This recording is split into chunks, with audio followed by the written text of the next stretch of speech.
Mr. Williams here. Mr. Roscoe? Yes. Ms. Here. Richardson? Present. Ms. Chopra? Here. Ms. Whitby? Here. And Mr. McCain? Here. Call 7 present. May you please do the pledge of allegiance? I pledge allegiance to the flag of the United States of America and to the republic for which it stands, one nation, under God, indivisible, with liberty and justice for all. Okay, thank you. Can we please have a motion to approve the agenda? Place forth a motion to approve the agenda in its written form. Support.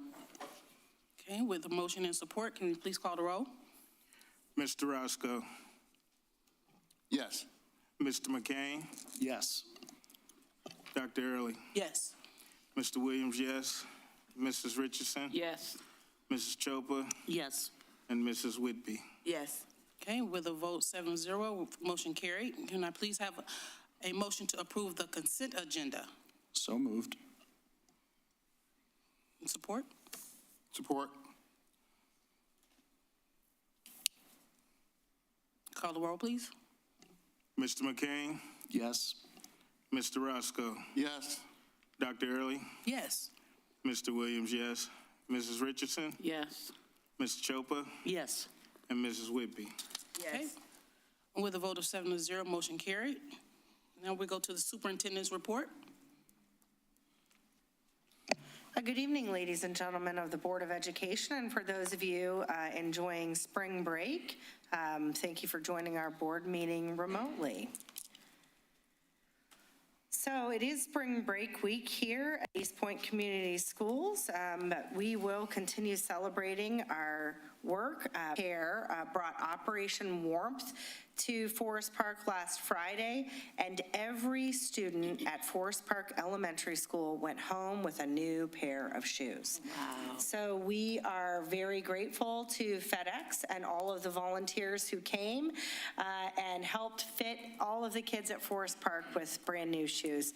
This is a continuation of the Operation Warmth and the project that we began in the fall. We've had an ongoing relationship and we appreciate the support, and I know that there were lots of kids pretty excited about new shoes on Friday. Pleasant View Elementary School, we had 12 Pleasant View Elementary School students selected to present their science fair projects at the Metro Detroit Science and Engineering Fair at Huntington Place, and 5th grader Brielle T. brought home the grand award. She was the winner of all elementary school science fair projects, all that were entered. In addition, King R finished 3rd in his division for his rusting steel wool science fair project. So congratulations. This science fair project was brought on by Jennifer Swain. She's our instructional coach at Pleasant View, and she has been volunteering her time after school to meet with kids to develop these science fair projects. So our heart goes out to Ms. Swain in gratitude for all of this work. Thank you so much. East Point High School culinary team was at the Pro Start Invitational. Chef Shoemake's CTE class represented East Point High School at Michigan's Restaurant and Lodging Association and Hospitality Foundation's Pro Start Invitational. This event brought over 600 students from 39 schools. It was an overnight competition. Our students competed in the pasta and cake categories, putting their technical skills and creativity to the test.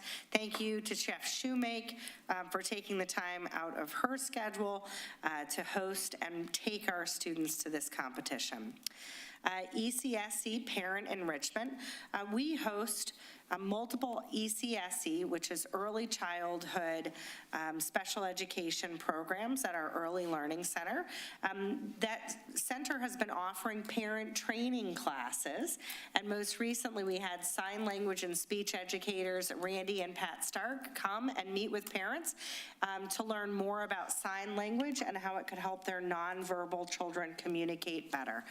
So a big thank you to the Early Learning Center for their outreach projects and for giving our parents of some nonverbal children additional skills in communication. Book donations, a big thank you to a friend of East Point Community Schools, Mabel Fox. She and a fellow educator cleaned out their stockpile of books and brought a large donation over to central office for our students to take home and keep. Many of those books were distributed to schools and given out at kindergarten roundup. So thank you, Mabel. Labor Day waiver hearing. We are in our third application for a before Labor Day start. In order for the district to be approved for the waiver, we are required to have a meeting. That meeting will be conducted. It will not be a regular board meeting. It will just be a Labor Day public hearing meeting. And it will be April 7th, 5 p.m. at the Administration Center. East Point Community Schools began doing a before Labor Day start in the 2018-2019 school year to allow us to help our families know more about starting school before Labor Day. March events, this week we are on spring break. The central office is still open, 8 to 4:30. March 31st, we do not have school on Monday, March 31st. It is a professional learning day for our staff. April 7th, as I shared, we will have a Labor Day public hearing. April 8th will be a half day for students. We will have SAT testing and parent-teacher conferences for the spring. MSTEP, PSAT, and PSAT testing begin after spring break. Parents, please stay tuned to your individual communication from your schools regarding those testing dates. It is very difficult to make up testing, so regular attendance is encouraged. And please don't forget to check our website at Shamrock Country for updates on athletics. I'd like to invite Athletic and Activities Director Paris McCarthy to the podium for the second half of the superintendent's update. Paris is going to share a little bit more about her work in athletics and the work of growing not only athletics but activities in East Point Community Schools. Paris McCarthy. Am I on the wrong slide? Yes, I am. That's okay. You're welcome. Please make sure your microphone is on. Right at the neck. Right button at the bottom. When the green light goes on. Thank you. Thank you, audience. Clearly, I need accommodations. Good evening, Board, Superintendent Gibson, Cabinet, Shamrock Country. I'm Paris McCarthy, Director of Athletics and Activities, and I am here to present. Next slide. First and foremost, I want to celebrate our student athletes. Congratulations to our East Point varsity girls basketball team on winning the 2025 MAC Bronze League title. I'm very proud of the student athletes. They went 9-0, undefeated in the conference, and finished number 1 at the top of the bracket. Next year, we will be moving up to the MAC Silver to compete.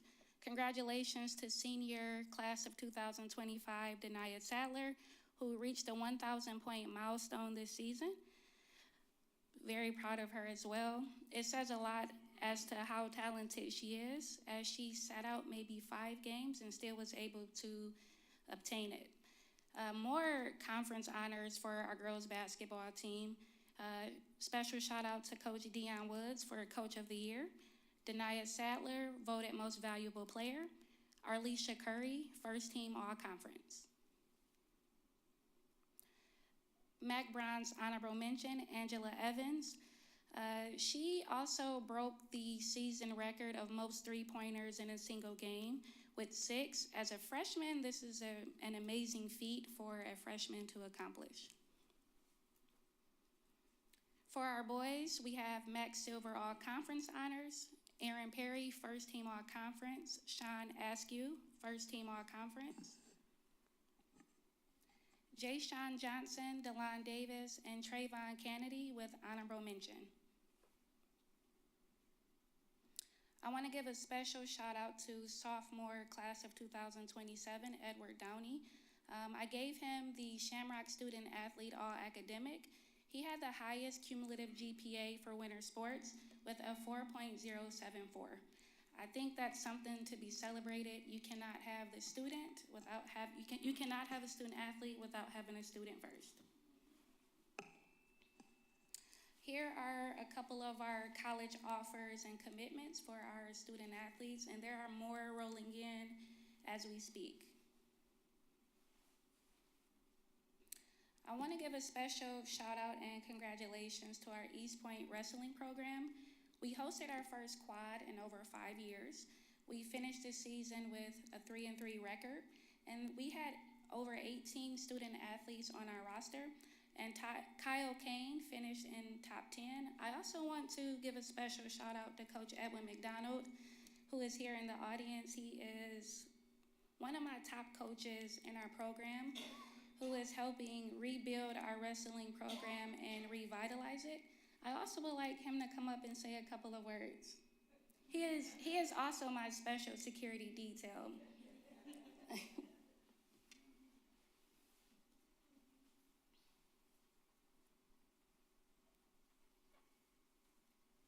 Good evening, everyone. How y'all doing this evening? Yeah, spring break and I'm still here, but it's all good. It was a very important, good year for me this year. I'm in the wrestling team. Since I took it over, I went from 2 wrestlers to 6 wrestlers, ended up over almost 20 wrestlers for this past season. That's a good accomplishment for East Point High School, and I think we're going in the right direction, along with the new AD that we have. And I just feel proud about what I'm doing with these young men out here.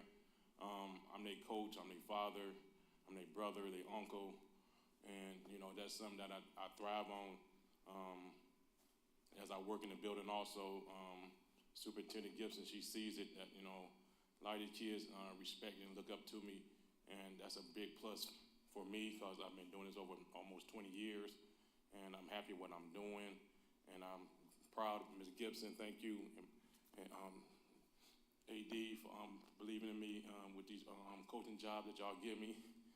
And I ain't done yet, so I got track now. So track team got 33 girls. I think that's the most East Point ever had on the track team. So they all young, but I'm gonna get them right though. I appreciate y'all and I thank y'all for the faith y'all got in me, man. I'm not gonna let you down. Thank you, Coach.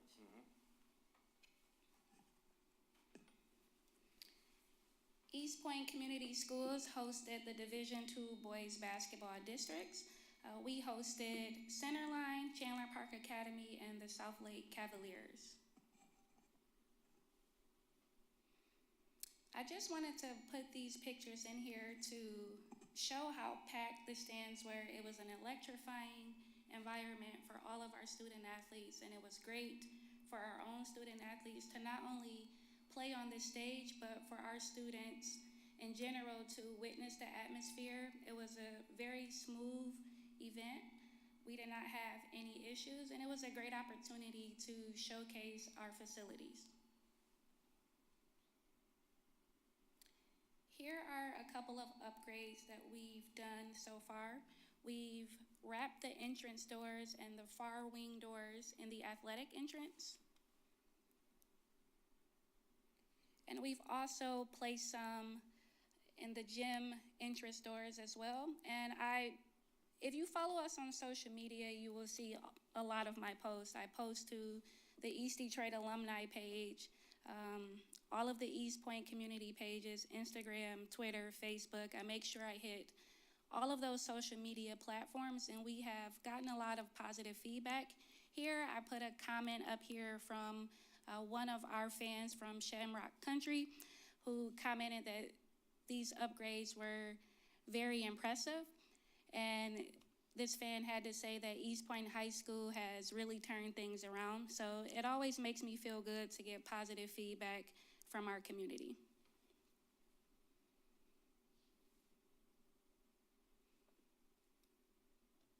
Which leads me to more of our social media and community engagement. Our Instagram page is up to 549 followers. We just launched this Instagram page in November with the help of Caitlin, our marketing personnel. She has been a great help in helping me market, so we were able to do that. One night we did a special tribute to Larry Andrews, an old East Detroit athletic director and coach. We had a moment of silence for him, And we recorded it to put it on social media just to keep alumni abreast as to what's going on in our schools. And we got 4.6 thousand views posting that there. In addition to having our student athletes go around to all of their teachers at the high school to give them a t-shirt for a teacher who inspired them or made a difference in their lives. We recorded it, we put a compilation video together, and it got 5.3 thousand views. So the positive things that we're doing in the school with our student athletes and overall, it's gaining some traction and it's putting a positive light on East Point High School.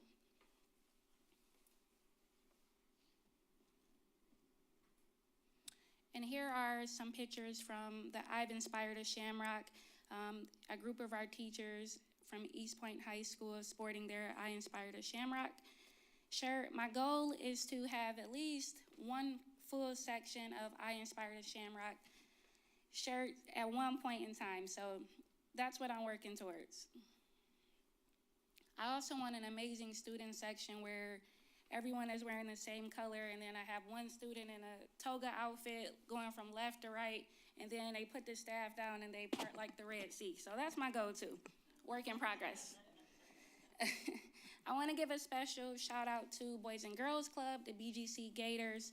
We had a community engagement night where we invited the Boys and Girls Club and their students to come over to attend one of our games. This is a picture of them attending it.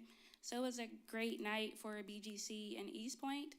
I will say the partnership between the two of us is continuing to grow. So it was great to have them out at a game. Here's an update on our pool. I actually took this picture today. The reopening of the pool is to be announced, but I believe we are kind of close. My vision for this is to have a soft opening and a ribbon cutting ceremony where we invite our alumni back to come see what we've done and to see the new pool. We are going to have an ongoing partnership with RARE as we launch our soft opening. I met with RARE, and RARE is willing to offer open swim lessons, lifeguard trainings, Tuesday and Thursday evenings, and we are planning to launch this late spring, early summer of 2025. Here are some areas of focus. For me, my mission in athletics is championship effort in all that we do. If you talk to me long enough, at some point in the conversation, you will hear me say, the way that we do small things is the way that we do all things. It matters. That's the message that I'm preaching to our coaches, our student athletes, and everyone involved in athletics. Our focus in athletics is academics, above all things, athletics and sportsmanship. Here are the goals. Number 1, academic excellence, athletic excellence, Shamrock citizenship, and Shamrock commitment. So I broke these categories down, these 4 categories down with the different things that I wanted to see for our goals. I do want to highlight for academic excellence, program-wide, it is my goal for all of our high school programs in all levels to have a GPA of 3.0 or above. At this time, our current requirement is a 2.0. I want to work towards every program having a 3.0. It is my plan to increase that requirement by 0.5 each year until we get to 3.0. I look at requiring a 3.0 or above as if you shoot for the moon, you land on the stars. You cannot go wrong with raising the bar for our student athletes. As it relates to athletic excellence, I would like 12 or more seniors to move on to compete at the next level. That's 1 student athlete from each varsity sport. And it doesn't matter if it's junior college, NAIA, Division III, Division II, or Division I. Any opportunity to play a sport at the next level is an opportunity, and great things can come from that. As it relates to Shamrock citizenship, this category to me is the holistic approach to student athletes. Not only will we be great academically and athletically, but we will carry ourselves with excellence. The one thing that I do want to point out is that I want each program to volunteer their services to the community, just one event per season. And the Shamrock commitment is 100% program participation in a strength and conditioning program. I played basketball at the next level. Strength and conditioning is a very important key component aspect to being successful. And I think if we implemented that into all of our programs, we will be able to compete at a high level. Right now, we are in the bronze and we are in the silver. But the more that we hone in on our strength and conditioning, we will reach higher levels athletically. Academic eligibility, as I stated, all student athletes must have a 2.0 or pass 5 or more of their classes to complete in athletics.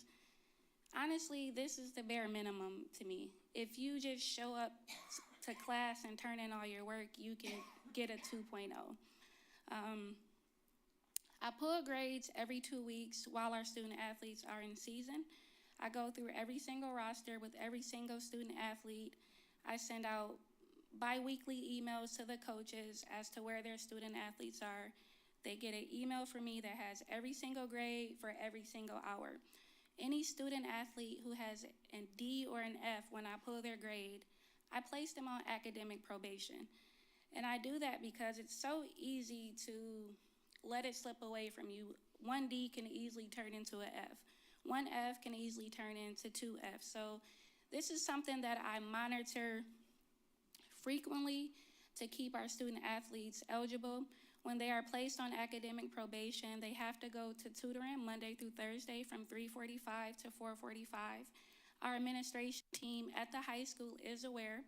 They are provided a list of the students that I placed on academic probation in addition to the coaches, and those student athletes have to check in with the dean or the assistant principal at study hall. They have to sign in, and they also have to take around a grade sheet where teachers mark their grades down and they leave comments like missing work or missing first hour, things of that sort.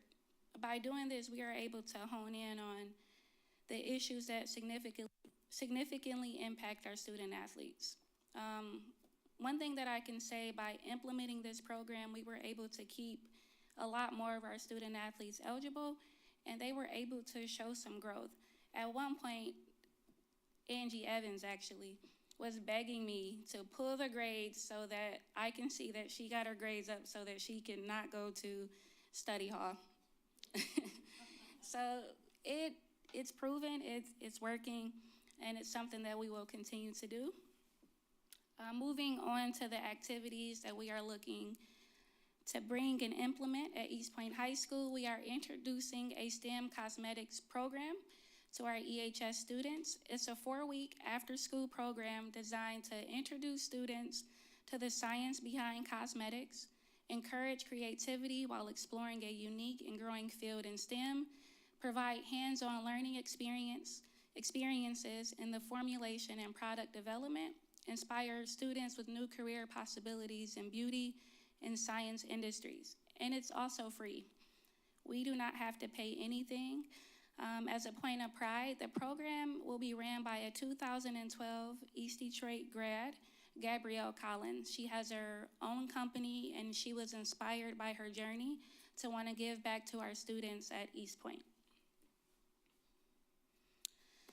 Next up, Operation Renaissance. It is a program that's partnered with Boys and Girls Club. It is an after-school program designed to mentor East Point High School and middle school students, introduce social and emotional learning for students, help students reach their full potential by targeting chronic absenteeism, challenging behaviors, missing assignments, and literacy. The program dates are projected to be April 2025 through June 2025. And the reason that we want to implement this is we do have a large number of students who have behavior issues, who are failing, and they are missing assignments. Literacy is an issue. Chronic absenteeism is an issue, and a lot of these students they're headed down the wrong path, to say the least. And I thought that if we brought a program like this with the Boys and Girls Club, we could help get those students on the up and on the right path. A lot of times, students need to know that it's somebody there who cares about them and there's somebody there who will pour into them. With partnering with Boys and Girls Club, they have a lot of resources that we can tap into. Students that are struggling with chronic absenteeism, for the most part, they're missing first and second hour. One of the things Boys and Girls Club committed to was picking those students up and making sure they get to school to help combat that absenteeism. That's one of the metrics that we are looking to see towards the end of this pilot program. Improved attendance, a decrease in the behavior, improved grades, and improved literacy. Another activity that we have rolling forward is middle school girls flag football. This is another program in partnership with the Boys and Girls Club. It is for grades 6th through 8th, targeted for any East Point Middle School female student athlete. It includes a uniform, travel, a free Boys and Girls Club membership, and everything is free. The uniform is free, the travel is free. They're willing to come and host this program for our young ladies. Girls Flag Football is a program that's on the rise in Michigan. It may at some point become a part of the MHSAA. It is in the talks, so we will see what happens. If that is the case, we are in the right place at the right time because we have a feeder program starting at the middle school. I looked at the roster. We have over 15 girls who have already signed up for it. So I'm interested to see how well our young ladies do. The program duration will be from April through June 2025. Summer Discovery is underway. East Point Community Schools was awarded a grant of up to $560,000 to implement the 2025 Summer Learning Program. We are targeting 350 East Point students. The program dates are June 24th through July 25th, Monday through Thursday from 7 a.m. to 3 p.m. We will offer 90 minutes of ELA, 90 minutes of math, enrichment, before and after school care. In addition to that, we will target student growth and measure it by a pre-test that the students have to take at the beginning of the program and a post-test at the end where we will measure their growth by looking at the data. As we transition into K-5 elementaries, the same thing that I do at the high school and the middle school level, I would like to bring to our elementary levels. I think it will enhance student engagement by offering after-school opportunities for our students for the 2024-2025 school year. One of the things I want to implement is more sports activities, and that's honestly one of the reasons why sports struggle at the middle school level is because it's not being introduced at the elementary level. Unless you have a parent or someone in your life that's going to introduce it to you or pay for it, because sports is super expensive these days. To make it cost efficient and introduce it at our K-5 level, I think it will begin to develop our students from the stages of K through 5. I would like to hold school-wide leagues and competitions of students for all ages. The first sports that come to mind for this is, of course, basketball, flag football, soccer, and cheer. We are in the process of hiring 2 new cheer coaches, and one of the things that they want to do is come in and get on the elementary level to start hosting clinics and introducing cheer to our young ladies. I would like to implement more after-school enrichment programs by partnering with Boys and Girls Club and RARE. I really would like to increase the partnership with RARE to provide more after-school activities for our students, care, homework help, and recreation activities. The same Renaissance program that we will host at the high school, I would like to implement that at our K through 5 levels as well. I really see the need there, especially with issues related to literacy from 3rd to 5th grade. I also would like to be in collaboration with our transportation department to provide more transportation for our students to make sure that they do have an equal opportunity and access to get to these programs and activities. Thank you, Shamrock Country. It's a great day to be a Shamrock. Thank you. Thank you. Wait, don't go nowhere yet. Oh, Thank you. Thank I you. got a question. Go ahead. Time for the drilling. No, yes. I first want to say that was such a great presentation. You are doing some amazing work with our students. Thank you. You really are. Questions? Anybody? Comments? I just want to say, I commend you, and I know the board does. Magnificent presentation. I was fumbling through my dictionary and I went on the word care, and I saw your face right there. Because you care for our students, and you've shown it not only at the high school level, but at the lower L levels. And one thing I really commend you on is you didn't settle for the 2.0. Yes, yes. You didn't settle for that. You telling our students you can reach higher. I heard you say reach for the stars. Just commend you for that. Yeah. What long time needed, and keep up the good work. And thank you for caring for our children. As an educator, you blew me away when you start lifting them higher, because that's what we need to do with our children. I don't care where they are. If they're at the bottom, they can go one more step up, and that's wonderful. And I commend you on that, and the fact that you care. I feel you caring for our children, and that's the most important thing, not just for 12th graders, but now you went all the way down to get our babies, and that's wonderful. Thank you. I like how you had put up there that you would like them to volunteer for at least one community event or one event, period. That was good. That was good. I have a list of things, but I like the way your marketing campaign keeps up with the times. You said you had 4.3 thousand views when you posted about the fallen Shamrock alumni, and then, stuff like that gets, like you said, positive attention to our district, and it brings attention to our district, and that helps increase the student population as well as the community population. So, along with all the other things my fellow board members said, thank you for such a great job. And one of my mottos is, kids don't want to know how much you know until they know how much you care. And you care a lot. So thank you. Thank you. Thank you. Thank you, board. Thank you so much, and this concludes the superintendent's report. Thank you, Superintendent. Next, we have our first hearing of the public for agenda items only. Is there anybody who wishes to be heard? Yes, ma'am.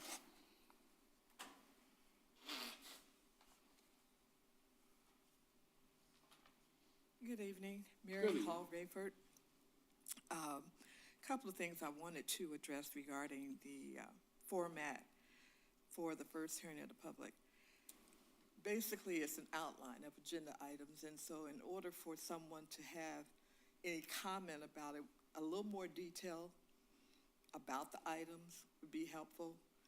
For instance, where it says superintendent's evaluation, is that your determination as far as the evaluation went? Is it going to include a discussion of raises or extension of contracts? That kind of thing makes it helpful for people to know what they might want to say regarding an agenda item. The other thing I wanted to address is I'm not quite sure how I want to say this, but I would love to see staff show up at board meetings to either validate, confirm, or express their concerns with the board. And I say that because I've had a number of people tell me they don't feel comfortable coming here, they don't want to get in trouble, and I don't think it should be that way. A board meeting should be for everyone in this community, and that includes staff. So with that in mind, it's extremely helpful to know that with regard to evaluating interaction with other staff members. I know the last evaluation I took part in, I actually called around and talked to several members of the city for validation before I voted on that particular concern. Thank you.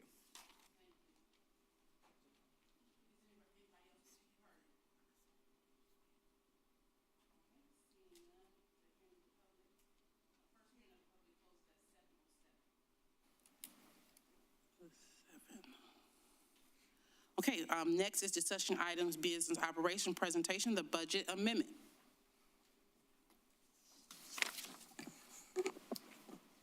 Good evening. Good evening. Just want a quick introduction. I'm Holly Stefanski. I have been working with East Point Schools for the last 3, almost 4 months now. I started just helping out with some accounting stuff in the business office while there were transitions in that role. And then when Robert Carloso retired at the end of the month in February, I stepped into that role, as well as covering some of the accounting stuff. So you should have with you, and if you don't, I do have a couple extra copies, the handout that's labeled General Fund Budget. Looks like this, if you can see it from here. Oh.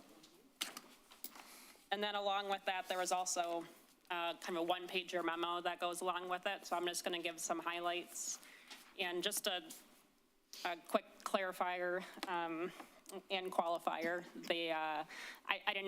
I wasn't involved in a lot of the assumptions that went into the update that you're seeing here, nor was I around when with the original budget. So I can speak to the high-level points, but if there's detailed questions about specifics in line items of the budget, I can go back and certainly look into those for you. But just wanted to make that clear in case there's any detailed questions. I might have to go back to the details and dig through stuff to find it. So enclosed for your review is the fiscal 25 amended budget. And again, this isn't a formal adoption of the budget, it's just an update of what the numbers are looking like right now. The budget involves the use of assumptions. Several variables at this point in the year are still largely unknown. A lot of those involve grants that are approved or that pending approval by the state. There's quite a few these days. They're called categoricals that are included in your state aid revenue. And while there used to be a lot of this funding used to all kind of be lumped in and wrapped into the foundation allowance.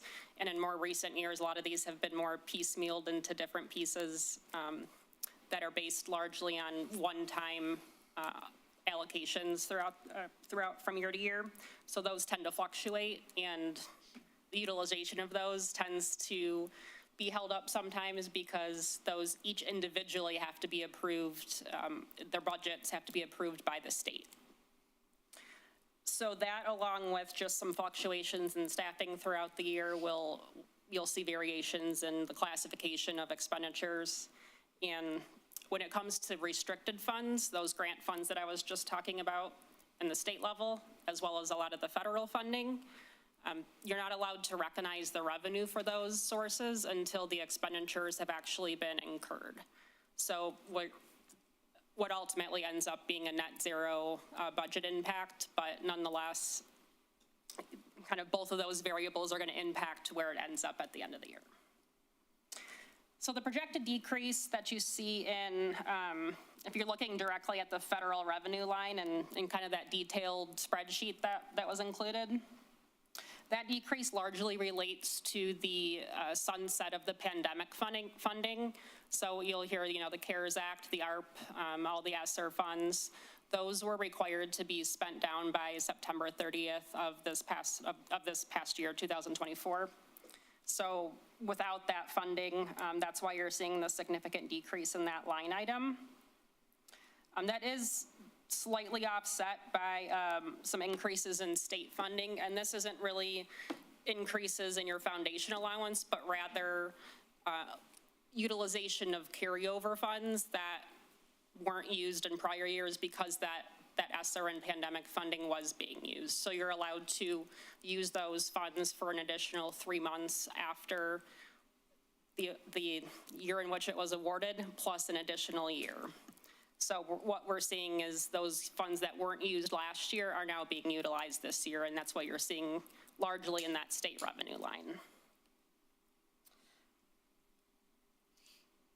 In addition, or just to note what you see in the state revenue line, the current foundation allowance for this year that we're in right now is at $9,608 per pupil, which there was no increase from last year. And just kind of an update on looking forward projection, as of right now, there is a projected increase to $10,000 per pupil for next year, but it's still very early in the revenue estimating game in the state, and ultimately it's anticipated that this might be one of those years that we're not going to really know the numbers until very close to, or more likely after, June 30th of this year, which makes it very difficult for school districts to plan. But unfortunately, schools are on a different fiscal year than the state, so often kind of goes by the wayside, and just have to do your best to estimate going forward.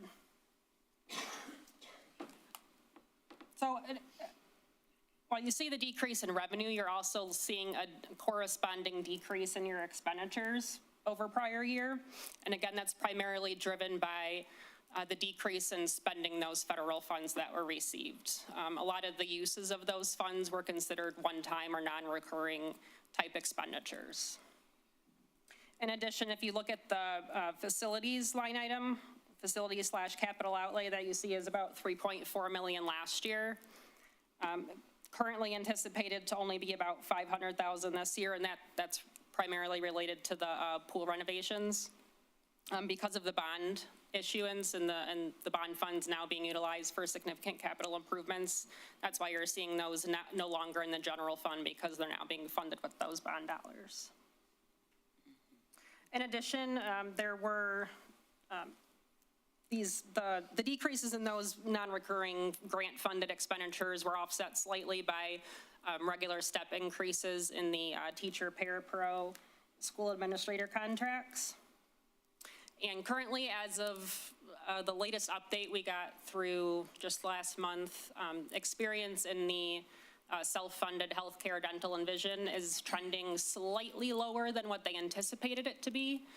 But there's with it being a self-funded program, there's always potential for there to be 1 or 2 large claims pop up, and then that could swing it in the other direction. So looking at everything in total, the current kind of internal update of the budget anticipates a surplus for the year of about $2.1 million. And as a percentage of total operating expenditures, which is usually the kind of the benchmark metric that's used, your expenses are looking at about 44% of your equity is looking at about 44% of your operating expenditures. So in comparison to where the Michigan School Business Official recommends this benchmark be, that's at 15%. And the other indicator that's looked at statewide is what your equity is as a percentage of your state-funded unrestricted revenue. And the early warning indicator is at 5%. So you're healthy amount above that. But nonetheless, I would say with the uncertainty in both at this point, state funding, again, not going to probably know the specifics of that until post June 30, along with what I'm sure everybody's hearing nowadays is the federal uncertainties. We may or may not have a Department of Education next year, who knows? So just with that in mind, still all the, utmost importance of making sure that surplus is maintained for sustainability. Thank you so much, Holly Stefanski. We appreciate you helping us through this transition. Does the Board of Education have any questions for Holly about where our budget's at and the reports that you've been provided in Board Book? Thank you, Superintendent Gibson and Holly Stefanski, for providing us with this report and also for answering my questions ahead of time. And I think you covered 2 out of the 3 of them in your verbal report. The only other thing I just wanted to ask is, are we anticipating receiving additional grant dollars to supplement the current or future budget? At this point, there's nothing, outside the formula grants, which again, as of right now, there's no indication that, the typical title funds, IDEA funds that are federally funded, certainly not for this year. My personal opinion, being in the industry, they're not going to cut that funding. I would say very highly unlikely that that's actually going to make it that far in the near future. There are still a few supplemental grants that the MDE has yet to release guidelines on. We may consider applying for them. It depends on how challenging the application is or what kind of parameters there are. We're looking at a few supplementals right now, but again, those will be multi-year or for next year. I don't believe that we'll have any additional funds that will impact this year's.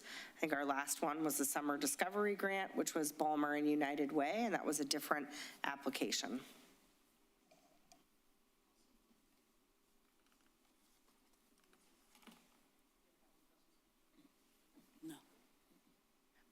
I want to make sure that I acknowledge Holly Stefanski and thank her again for her work. Holly did not expect to stay with the organization this long. It was supposed to be a little bit shorter of a transition, but we love having her here, and she's an excellent addition to our team, and we're grateful for her leadership in the finance realm right now. So thank you, Holly, for all your hard work. You're welcome. Happy to help. Thank you. Okay, next, I'm going to give some context on the superintendent evaluation, which is the next item. Michigan Public Act 2224 and 25, signed into law by Governor Whitmore on November the 22nd of 23, amended the existing requirements for teachers' administrative evaluations. These changes took effect on the 1st of July, 2024. The Board of Education, using the MSB evaluation instrument, provided our superintendent feedback and areas for growth. We have just completed the 3rd evaluation for our superintendent. The superintendent received 3 effective ratings on her last 3 evaluations. I recommend a 2-year evaluation cycle, and the next evaluation of the superintendent will be scheduled for 26-27 school year at the beginning of the school year 26-27. The board will be on a mid-year review of goals with the superintendent and keep each March as the evaluation cycle. So I'm asking if we can have a motion that the board approve the superintendent's evaluation and adopt a 2-year evaluation cycle. The next evaluation cycle for the superintendent will be scheduled for the 26-27 school year.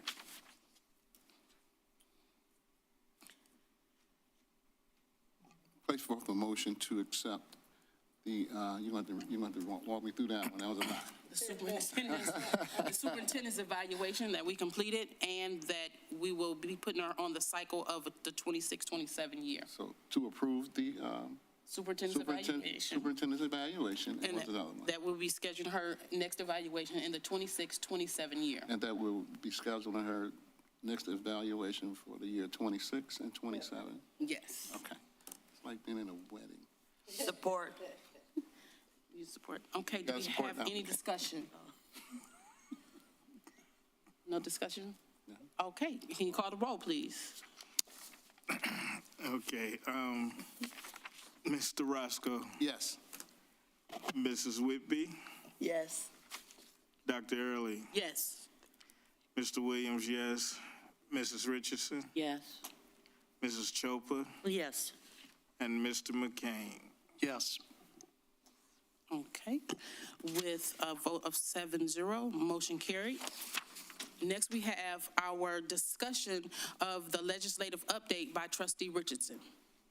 Okay, thank you so much, Madam President and the board. I thank you for this opportunity to go on our behalf toward the legislative update.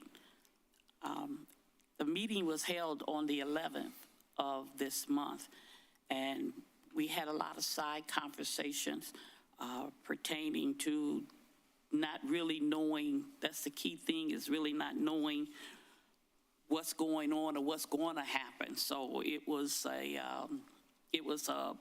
conversation where we just basically stuck with some items and not really knowing what the outcome is going to be by the next meeting. But the priorities impacting the Macomb County schools, the families and businesses for 2025 and 26, the budget consideration, there was a remove of the university fund transferring from K-12. In 2024-25, at least $500 million was taken from the school aid fund to cover the general fund for university funding. Return these funds to school aids and cover the CTE, all dual enrollments programming, including middle and early college programs, along with transportation and funding. The MPSERS funding maintains the path to pay down legacy debt, including recent changes that allow districts to benefit from their contributions to the unfunded liability. When those funds result in a lower future liability and rates that reflect better financial conditions, when we supported former Governor Snyder and the legislative changes made in 2011 and 2012, that had put Michigan and our school funding system on a path to free up billions of dollars that are currently being expanded to cover past decisions. They recommended that every year the school aid budget should increase by at least 1% of the reduction of payroll costs districts pay until UAAL rate for every public school employer reaches zero. This would mean freeing up an additional $900 to $1,500 that districts currently send back to the state for the costs that were created decades ago. The next element was the special education funding. Macomb County, along with the support of then Chairman Albert, reformed sections 56, which helps to provide counties with low taxable values additional special education dollars for those who levy special education millages. In the past 2 years, changes to floor in the funding formula caused this section to redirect these funds to only a few counties at the cost of almost $5 million to Macomb ISD, alone including additional funding to other ISDs. Also, they had sent an attachment that would show the funding formula that has bipartisan support.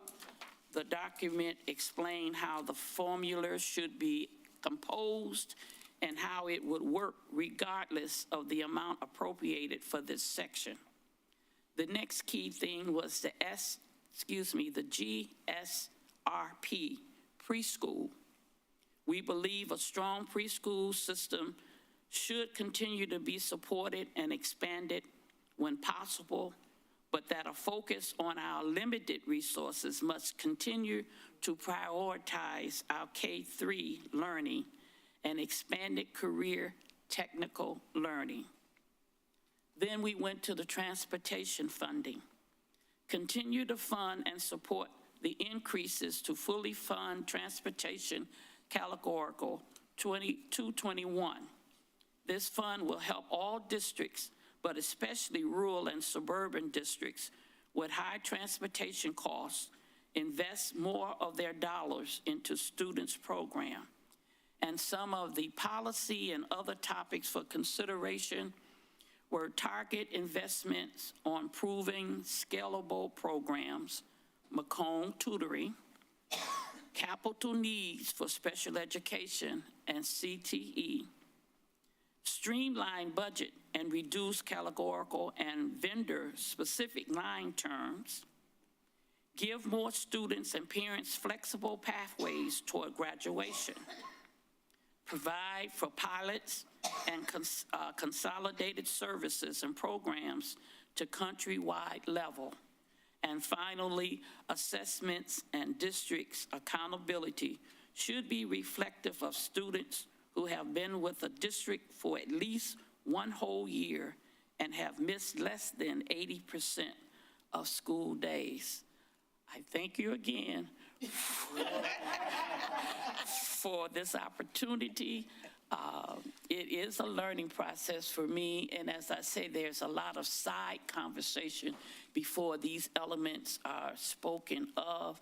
And as the gentleman had stated, that it's really the hardest part of this is really not knowing or what's going to happen, because that was on the 11th. And so, you know, now we have a lot of things have occurred since then. So thank you so very much. Do I have one question? Okay. Say that again. He said a light question.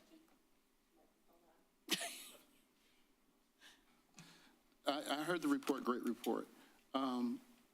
Was there any impact? I understood he took $1 billion out of school lunch and things of that. Oh, the lunch. I think that happened after the legislation. It was after the meeting. Yeah, Oh, okay, so you didn't have it. Okay.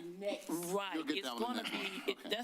that was the main thing, because when we started, he was saying it was almost what we're writing and saying now, It's going to change quickly. you know, because that's why I mentioned the date. It was the 11th. And so now he stated that the hardest part of giving a report is the fact that what's going on is the not knowing. That is frustrating part of this meeting right there that we're having. So prayerfully, hopefully, we can have more better information that we can pass on. Well, I thank you. I thank you for taking up this challenge and going and listening and coming back and bringing us such a thorough report, like knowing that the bar is going to move, but at least we know where we stand. So thank you. We appreciate it. Great job. You're welcome. Okay, next we have a discussion item of the formation of the committee for the student representative for the school board. And so we have 3 members of the school board that we want to ask to be on that committee. That will be led, or we're asking to lead, is Mr. McCain, Mr. Roscoe, and Mrs. Richardson. So we want to know what type of things have you come up with or discussed or thought about to help form this? Because we know first we got to get buy-in by the students, teachers, parents, all that. So, Mr. McCain?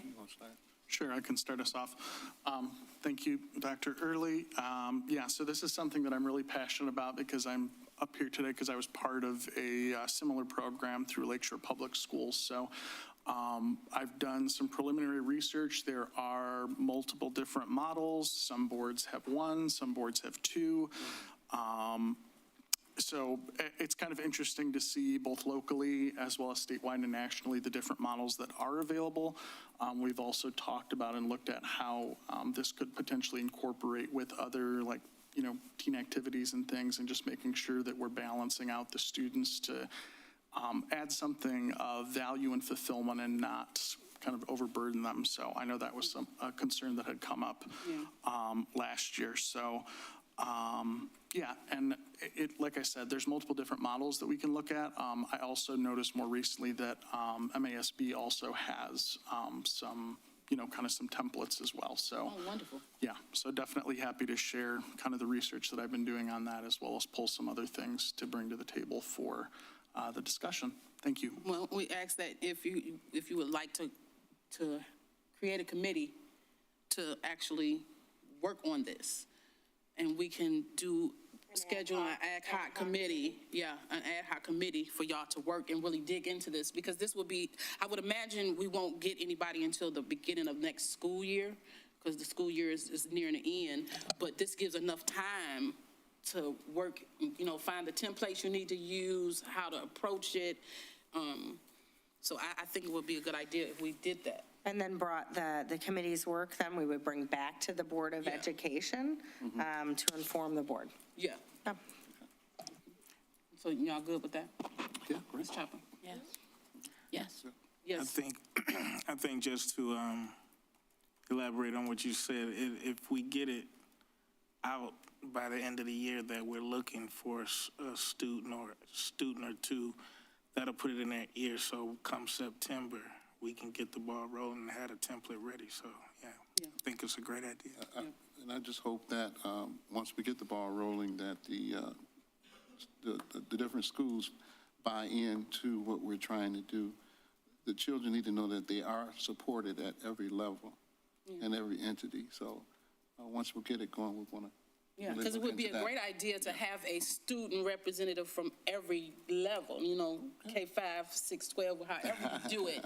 Be like, hey. Build them up. Yeah, as long as the kids, we have a lot of students that are willing to do that. We got to put it out there to them and allow them to tell us, yes, I want to be a part of that. I think it'll be wonderful so their voice can be heard. Based on what you just said, I know we're having a discussion. If we put them in a pool, then they can send their own person to sit here on the dais. Yeah. But that all of them would have to take a part in it. Right. In building that one. So, yes. Okay, so next we have our second hearing of the public. Is anybody wish to be heard? Yes, ma'am.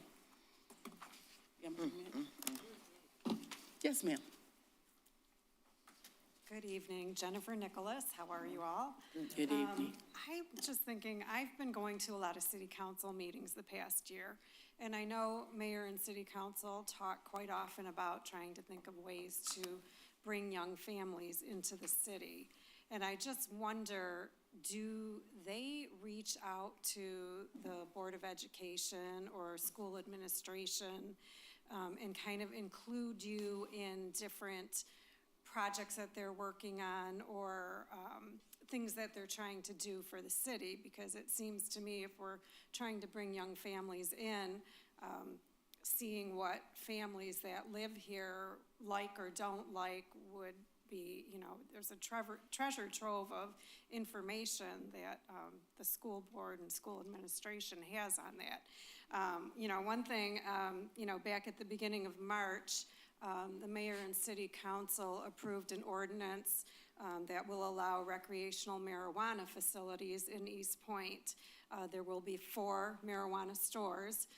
They will be open until 10 p.m. Monday, Tuesday, Wednesday, and until midnight on Thursday, Friday, Saturday, and Sunday. Again, with something like this, I just wonder, is there any input from school board or the school system? Does this entice families to move into East Point, having an ordinance like this and having this available to our city? Again, I think that maybe some of these things, if there were flyers sent home with students for parents to take surveys or get input from families that are already here, maybe that could help city council and mayor bringing new families in. Second thing, I know 9 Mile is being torn up right now with construction, which they are rebuilding 9 Mile. Curious to see, does that affect school traffic? Do our school buses use 9 Mile Road? We've been seeing problems with traffic being diverted to Topfer or Stevens with this construction. Reason why I'm asking is because city council and mayor are also talking about doing a road diet from Tuscany to Kelly Road on 9 Mile, and I'm thinking that if there are traffic problems now with the construction, do you foresee traffic problems if they were to go ahead with this 3-lane design on 9 Mile Road? Especially in light of if you are moving the middle school to the high school, then all of our 6 through 12 grade students would be on 9 Mile Road and Gratiot. Again, just something that I know, you know, a lot of times when cities are looking at different things, they consider maybe businesses, residents, but I don't know that they actually engage with the school system. It's 3 minutes. Is that my 3 minutes? Okay, just curious, and if you could address it maybe a little bit during your comments, just to, you know, give me a little bit of feedback. Thank you. Thank you.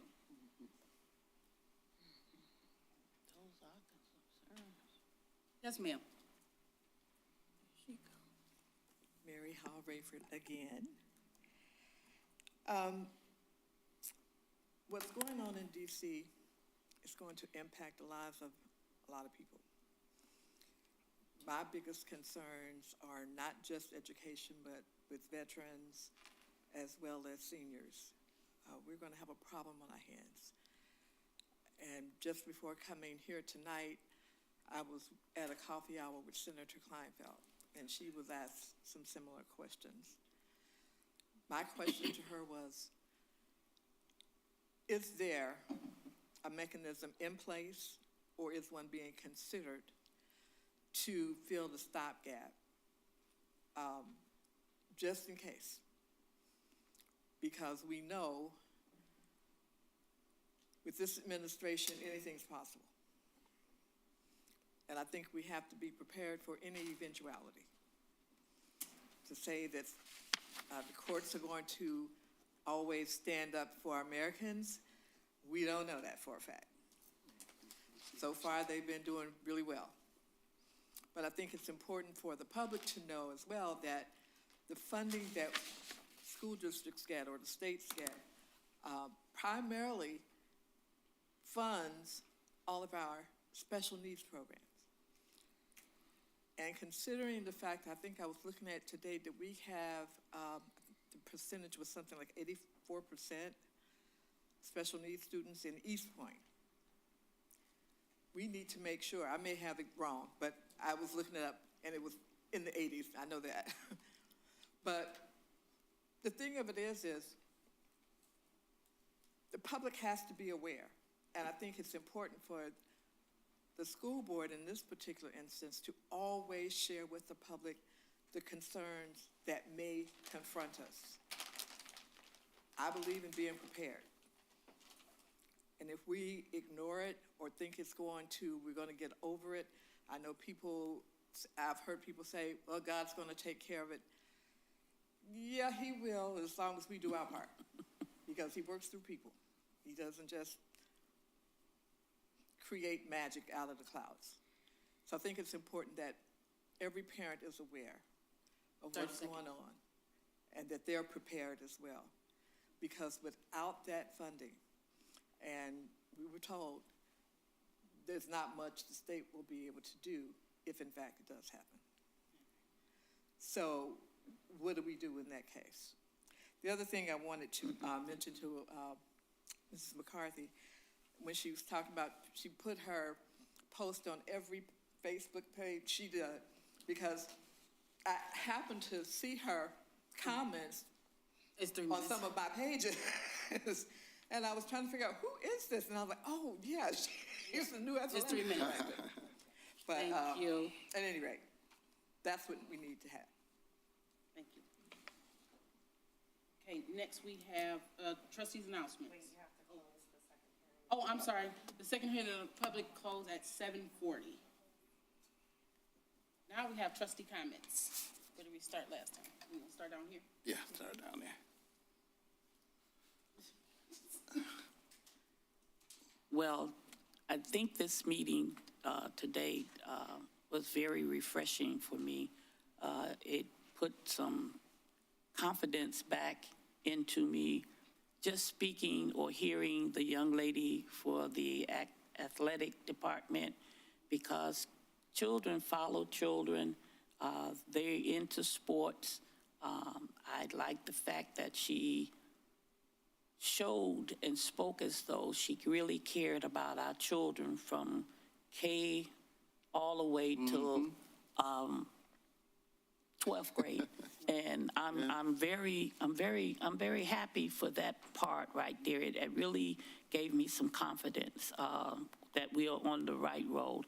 I again ask the parents to please come and be involved, not just talk amongst yourself, but come and be in the board and listen and come with your questions so that we can work together. And for those who do not have children, encourage the parents, grandparents who you have on your block to come in and let them know that we're willing to hear them and listen so that we can make this a better place for our children. Thank you so much for the opportunity. Thank you. Ms. Whitney. Great job, Trustee Richardson, on that legislative report. I'm glad you got your mojo back. But I had seen on Facebook at least, I'd say about 3 different posts of people asking what are the good schools in East Point? And I seen good comments and bad comments. So people are putting fillers out there on social media about the schools of East Point. And a lot of the comments were really good. I was all proud of myself. Yeah, that's all. Mr. Williams. Thank you, Madam President. Thank you, Board, and thank you, community, for allowing me to serve. I would like to piggyback off of our trustees' comments prior to mine. We are headed in the right direction.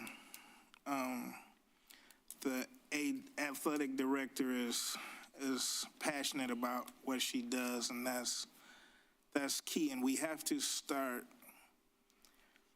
like she said, we have to go back and get our K-5 students, because children influence parents on where they live.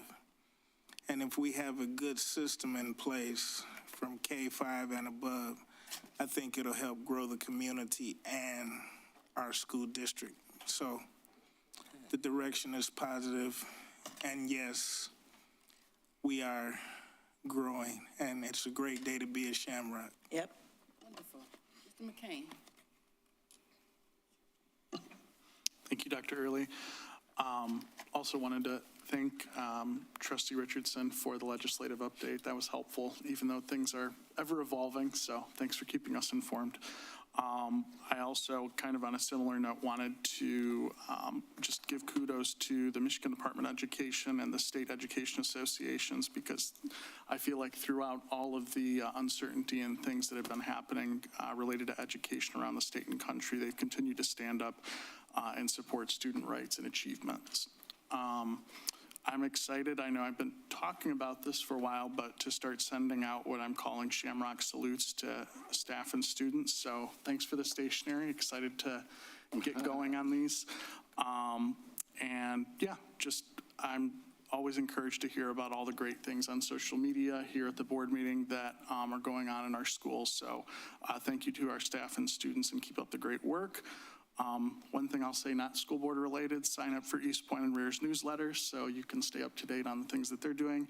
And my closing thought, which is related to cities, but I think applies to school districts as well, and that's cities have the capability of providing something for everybody only because and only when they are created by everybody.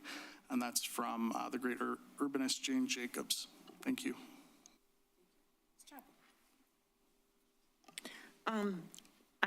I picked up I've been getting the feeling recently that we're moving more and more towards partnerships. I'm really happy to see that with all of our athletic department, and, other departments have been partnering.